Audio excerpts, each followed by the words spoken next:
صلی علی محمد وعلی آل محمد کما صلیت علی ابراہیم وعلی آل ابراہیم انک حمید مجید اللہم بارک علی محمد وعلی آل محمد کما بارکت علی ابراہیم وعلی آل ابراہیم انک حمید مجید۔ یہ بخاری کی حدیث ہے۔ تہجد میں نبی کریم صلی اللہ علیہ وآلہ وسلم کتنے نفل پڑھتے تھے؟ بی بی عائشہ سے روایت ہے کہ نبی کریم صلی اللہ علیہ وآلہ وسلم 11 رکعتیں پڑھتے تھے۔ آپ صلی اللہ علیہ وآلہ وسلم طلوع فجر کی نماز سے پہلے 2 رکعت سنت پڑھتے، پھر دائیں جانب لیٹ جاتے۔ آپ صلی اللہ علیہ وآلہ وسلم کو نماز کے لیے بلانے آتا تو نماز پڑھانے کے لیے مسجد میں آپ تشریف لے جاتے۔ حضرت عائشہ رضی اللہ تعالیٰ عنہ میں نماز تراویح کے بارے میں بتاتی ہے کہ یہ بخاری کی حدیث ہے 1129 کہ ایک رات مسجد میں نماز پڑھی، صحابہ کرام نے بھی آپ کے ساتھ نماز پڑھی۔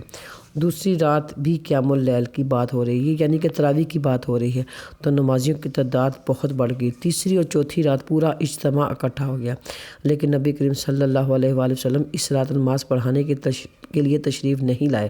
صبح کے وقت آپ صلی اللہ علیہ وآلہ وسلم نے فرمایا کہ تم لوگ جتنی بڑی تعداد میں جمع ہو گئے تھے میں نے دیکھا تھا، لیکن مجھے باہر آنے سے اس خیال نے منع کر دیا کہ کہیں یہ نماز تم پر فرض نہ ہو جائے۔ بخاری میں 1137 عبداللہ بن عمر رضی اللہ تعالیٰ عنہ نے کہا کہ ایک شخص نے نبی کریم صلی اللہ علیہ وآلہ وسلم سے دریافت کیا کہ یا رسول اللہ رات کی نماز کس طرح پڑھی جائے؟ آپ صلی اللہ علیہ وآلہ وسلم نے فرمایا کہ 2 رکعت نفل کر کے پڑھی جائے، اور جب طلوع صبح کا اندیشہ ہو تو ایک وتر کے ساتھ پوری نماز کو طاق بنا لو، فجر سے تھوڑی دیر پہلے۔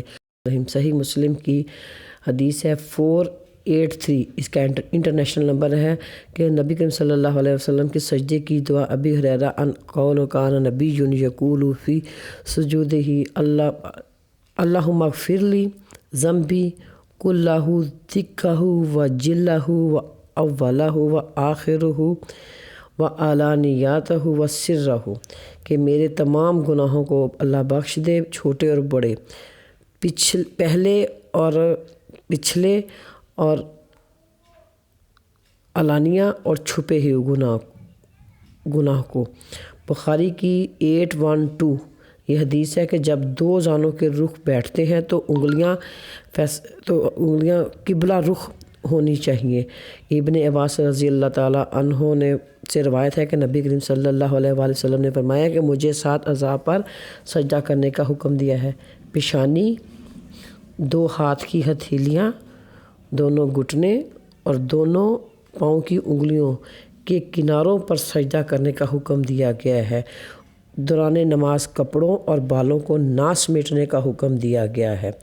مسلم کی حدیث ہے، انٹرنیشنل نمبر ہے 495۔ برابر اعظم رضی اللہ تعالیٰ عنہ بیان کرتے ہیں کہ نبی کریم صلی اللہ علیہ وآلہ وسلم نے فرمایا جب تم سجدہ کرو تو اپنی ہتھیلیاں جائے نماز پر رکھو اور اپنی کوہنیاں زمین سے بلند رکھو۔ بخاری کی حدیث ہے 822۔